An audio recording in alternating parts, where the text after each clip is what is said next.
تو یہ جو پاکستان کے اندر جتنے بھی یوتھ ہے، ایون کہ کوئی بھی سیاسی پارٹی ہو، چاہے وہ مسلم لیگ نون ہے، پی ٹی آئی ہے یا پیپلز پارٹی ہے، جماعت اسلامی ہے، انکلوڈنگ کوئی بھی پولیٹیکل پارٹی،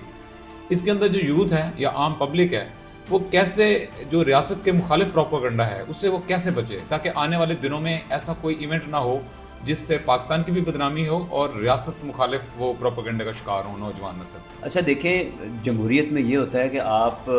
لوگوں کو جو ہے وہ اپنی کارکردگی دکھاتے ہیں، ان کو بتاتے ہیں کہ ہم آپ کے مستقبل کو محفوظ بنا سکتے ہیں، ہم آپ کے یہ وعدے ان سے کیے جاتے ہیں کہ ہم پورا کریں گے، اور یہ دیکھیں یہ ساری چیزیں کی جاتی ہیں، اور کارکن جو ہوتا ہے یا پھر ایک عام ووٹر ہے وہ ان کی باتوں میں کو پرکھتا ہے کہ آیا کہ اس کے اوپر عمل کرنا چاہیے یا نہیں کرنا چاہیے۔ دیکھیں جو خان صاحب اور پی ٹی آئی کی سچویشن تھی نا، وہ ایک کلٹ کی سی تھی کہ آپ غلط کریں